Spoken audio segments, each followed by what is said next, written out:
vrai qu'on ne vous voit pas tellement, c'est un peu compliqué tout ça. Voilà, bonjour mes amis taureaux, voici votre tirage pour le mois de novembre. C'est un tirage général, donc pour les taureaux, ascendant taureau, signe lunaire en taureau. Prenez ce qui vous parle, si ça ne vous parle pas, laissez-le à côté. Donc c'est à vous d'interpréter aussi. Moi j'interprète les cartes, mais à vous de voir ce que vous ressentez, est-ce que ça vous parle ou pas, en quoi, voilà. Donc, j'ai décidé de tirer une carte de l'oracle du peuple animal. Je le découvre un peu avec vous. C'est une carte qui vous donne un peu la tendance que l'animal vous suit. Donc, ça peut être un conseil, ça peut être une attitude, peut-être, enfin, c'est un conseil, une attitude à avoir sur le mois ou voilà, un petit conseil. Allons voir ce que vous avez comme animal. Vous avez le colibri. Colibri nous parle de posture. Allons voir ce qu'il nous dit, parce que comme je vous dis, je le découvre en même temps que vous. Alors, si vous avez le colibri, qu'est-ce qu'il nous dit? Alors, le colibri vous interroge sur la mission que vous honorez. Quel est le lien entre votre idéal et les actes que vous posez concrètement? Parlez-vous plus que vous n'agissez? Vos valeurs sont-elles équilibrées avec les actions que vous posez? Le colibri peut vous signaler que vous avez pris l'engagement d'un fardeau trop lourd, trop ambitieux. Il peut vous encourager à être humble, à accomplir votre part avec sincérité. Le colibri vous encourage à poser les actes justes, à ne pas vous décourager et à terminer vos actes en vous réjouissant de leur effet.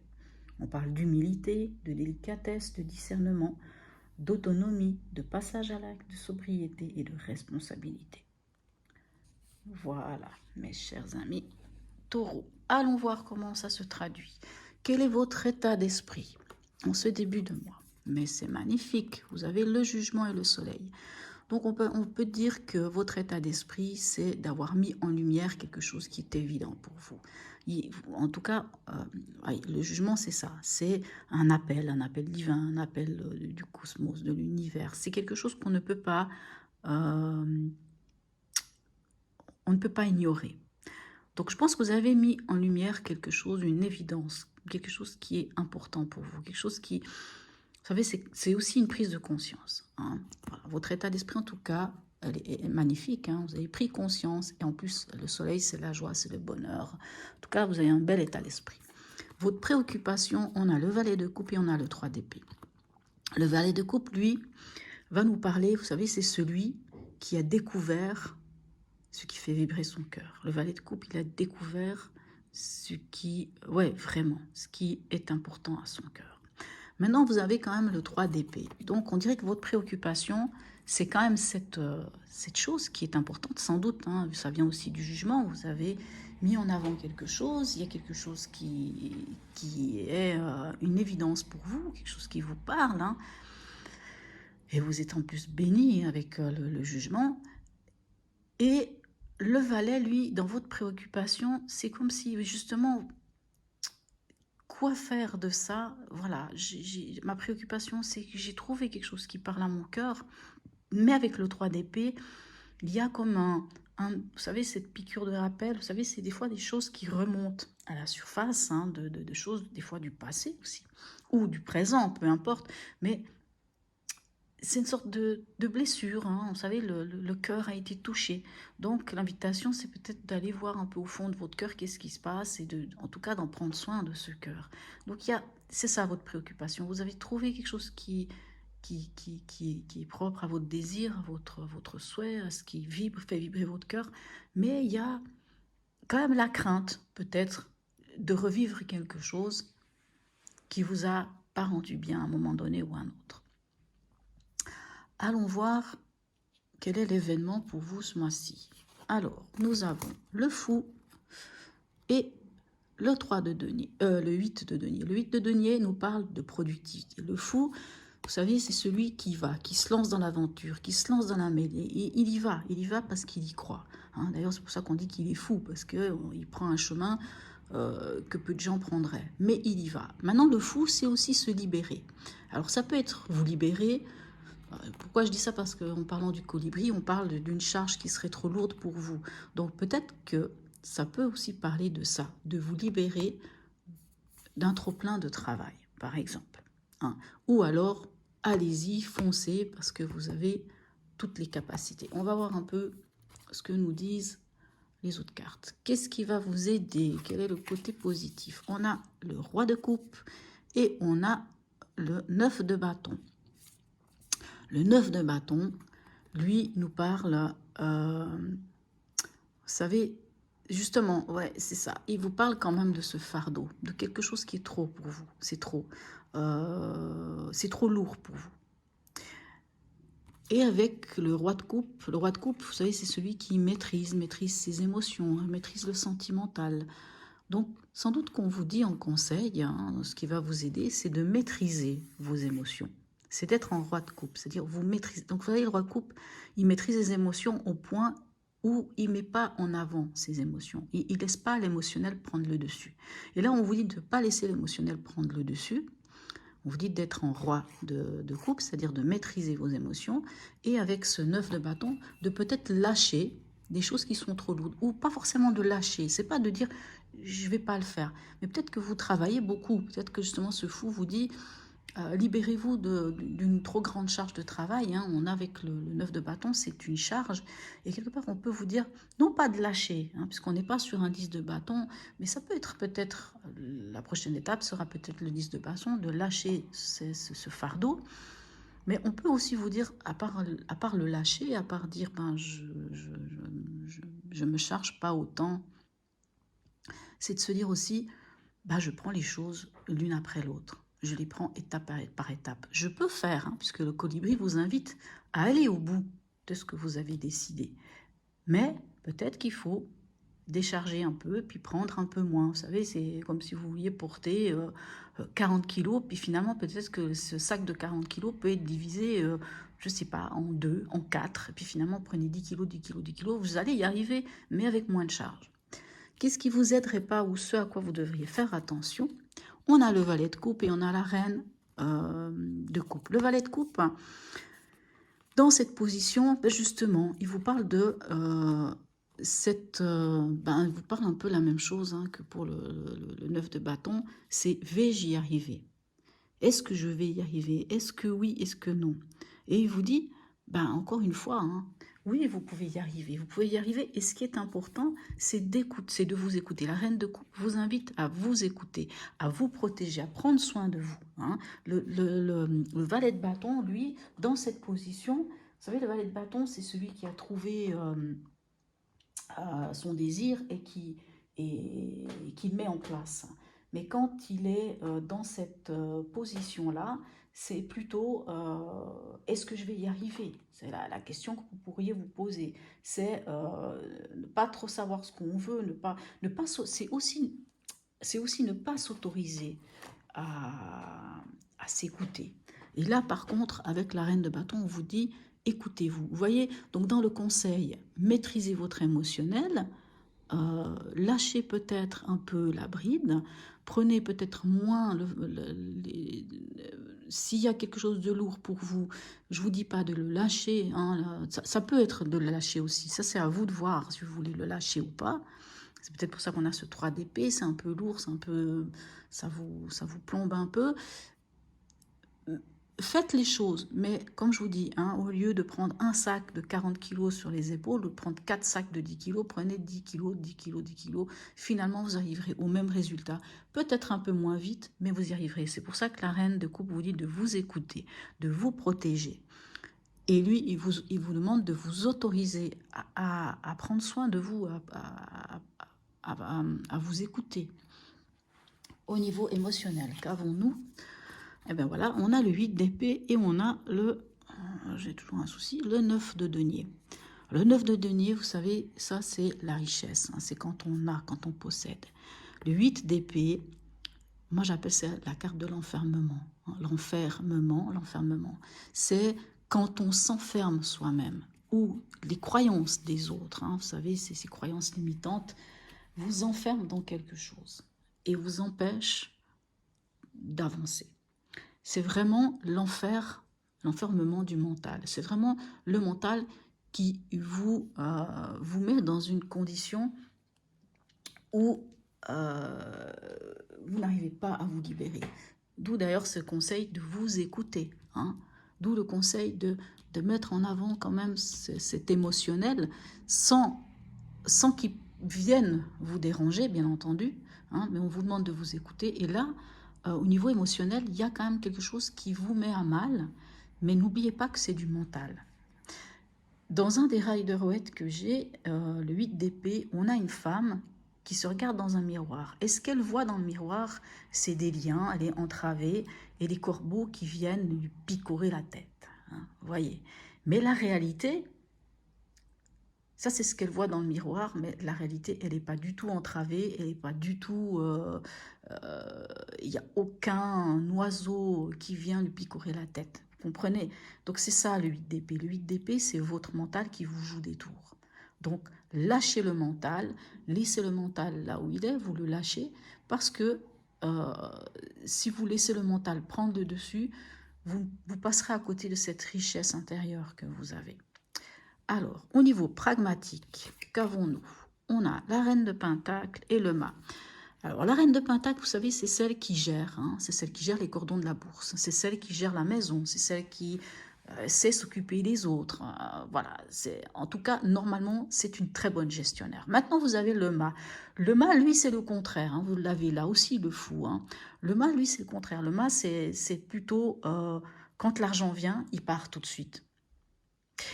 Donc, ces deux cartes, dans le domaine pragmatique, qui est quand même le domaine pécunier, domaine matériel, domaine de l'argent, domaine du travail, domaine... Vous comprenez ce domaine-là, domaine du matériel, j'ai envie de dire qu'il vous invite à faire attention à votre argent, à vous comporter en reine de Pentacle. Révisez vos comptes, regardez qu'est-ce qui se passe, faites attention, ne dilapidez pas votre argent, ne fonctionnez pas en mât avec l'argent, parce que le mât, vraiment, c'est vraiment celui qui a les poches trouées, hein, c'est vraiment celui qui a les doigts écartés, que sitôt qu'il a de l'argent, il part, hein, c'est-à-dire, en tout cas, il ne va pas économiser. Moi, j'ai l'impression quand même que ce mois-ci, on a quand même beaucoup de deniers. Peut-être que le souci, la problématique ou l'événement ou la chose principale qui vous titille ce mois-ci a un rapport avec soit l'argent, soit le travail, soit le matériel. Allons voir où est-ce que vous en êtes dans votre chemin de vie. Alors, nous avons... Vous voyez, on reste dans les pentacles. Nous avons le valet de pentacle et on a l'ermite. Le valet de pentacle, hein, c'est celui qui a trouvé on peut parler de l'apprenti aussi, hein, le valet de pentacle, ça peut être aussi quand on veut apprendre quelque chose de nouveau. Mais c'est aussi celui qui a trouvé une solution, une façon de faire face à l'argent, face au matériel. Hein. Par contre, l'ermite, alors l'ermite, ça peut être deux choses. Soit on va vous demander de rentrer en introspection, c'est-à-dire de faire un petit peu l'analyse, un feedback de tout et de rien. Hein. Ce que Colibri vous invite aussi, est-ce que oui ou non, comment vous gérez la situation, est-ce que vous prenez trop de charges ou pas, est-ce que voilà.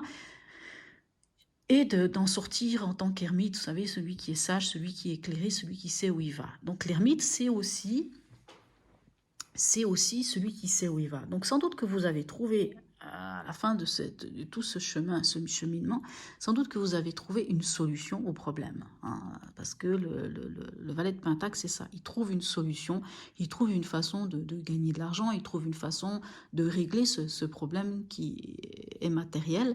Et l'ermite peut dire aussi, vous êtes sage, fort d'expérience, et oui, vous allez régler le problème. On va voir à la fin du mois quelle est l'énergie. Magnifique, waouh! Alors oui, je pense que c'est plutôt ça. Vous allez trouver la solution. Et en tant qu'ermite, avec cette sagesse, avec cette expérience qui fait de vous l'ermite, vous saurez comment trouver la solution à la chose qui pourrait vous embêter ce mois-ci, qui semble quand même quelque chose du domaine du matériel. Parce que l'énergie à la fin du mois, avec l'as de coupe. L'as de coupe, c'est par amour, pour amour, avec amour. L'as de coupe, c'est un nouvel amour. Mais quand je dis un nouvel amour, c'est pas forcément face à quelqu'un. Alors oui, ça peut être une nouvelle rencontre amoureuse, mais ça veut dire aussi que cette préoccupation que vous aviez d'avoir trouvé quelque chose qui vous parle à votre cœur, mais que vous vous dites, est-ce que si je vais sur cette route, est-ce que je vais encore risquer de me faire blesser, qu'on va blesser mon cœur? Ben à la fin du mois, elle revient, cette préoccupation-là, mais elle revient magnifiquement parce qu'on a le 3 de denier. Le 3 de denier nous parle que soit vous allez rencontrer des gens qui vont vous apprendre des choses et qui vont vous permettre de construire votre avenir, de construire quelque chose. Soit c'est un nouvel amour et vous construisez quelque chose avec ce nouvel amour. Quoi qu'il en soit, c'est quand même un nouvel amour, une nouvelle. C'est pas une passion, c'est vraiment quelque chose qui parle à votre cœur. Hein. Il y a quelque chose de nouveau qui vient et qui parle à votre cœur et qui va. Et avec le 3 de denier, on vous dit c'est nickel, c'est top, c'est génial. Vous allez pouvoir construire, vous allez pouvoir mettre les choses comme vous le souhaitez. Allons voir le message de vos anges. Qu'est-ce que les anges ont à vous donner comme message? Appréciation. Prends conscience de tes souhaits et de tes besoins. Vous voyez, avec la reine de coupe, on vous dit de tenir compte, de vous écouter. Identifie-les et mets-les tout en œuvre pour les réaliser. Mets tout en œuvre pour les réaliser. Réfléchis à tes dons, à tes talents et tes performances. Ce n'est que lorsque tu accepteras toutes les facettes de ta personnalité que tu reposeras en toi-même et tu seras plein de confiance en toi-même. Ce n'est qu'à partir de ce moment que tu peux vraiment te tourner vers autrui. Prends conscience des bons côtés des personnes qui sont autour de toi. Soutiens-les et encourage-les. Ces personnes se sentiront heureuses en ta présence.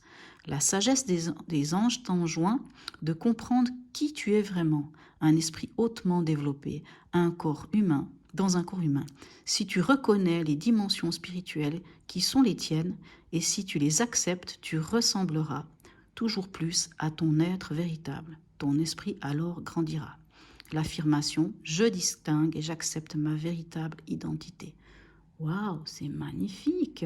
Écoutez, c'est ouf. Waouh. Vraiment, écoutez-vous, écoutez-vous. Acceptez de lâcher la bride si c'est trop lourd pour vous. Acceptez de lâcher la bride. Essayez de faire les choses autrement que de vous charger inutilement.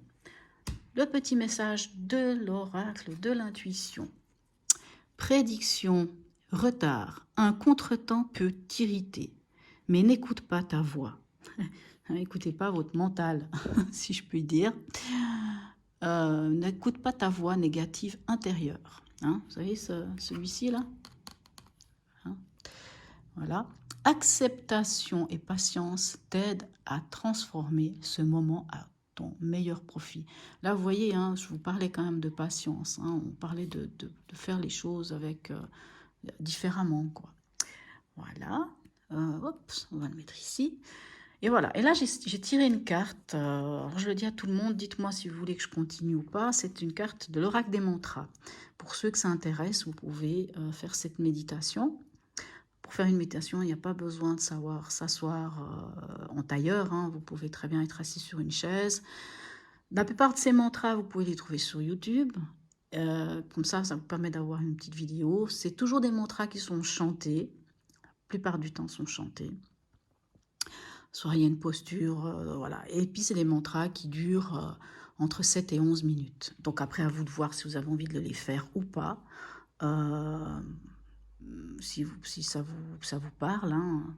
Et puis, si toutefois vous avez envie d'être assidu dans la pratique de ce mantra, on dit en général que sur un mois, il faudrait le faire 21 jours d'affilée, ou sinon vous le faites une fois de temps à autre, si vous en sentez le besoin, ou vous ne le faites pas du tout.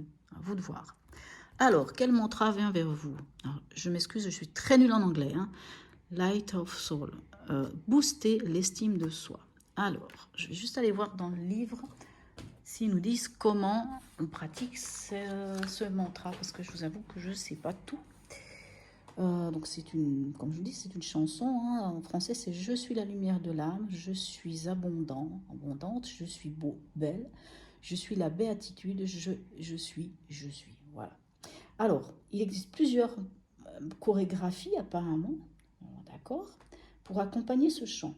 Donc il faut vraiment aller sur, vous allez sur YouTube et vous marquez Light of the Soul, vous marquez soit mantra, soit méditation. Comment faire la méditation? Vous tomberez sur des vidéos, vous regarderez. Et sinon, on vous dit que vous pouvez aussi vous laisser inspirer par le son. Donc vous écoutez la chanson et créer votre propre gestuelle. C'est-à-dire que vous pouvez très bien, voilà, ça serait peut-être pas assis, vous pouvez vous décider, voilà, je mets cette musique et je me laisse, je danse, je laisse mon corps aller comme il en a envie, comme il le sent. Une autre manière de faire,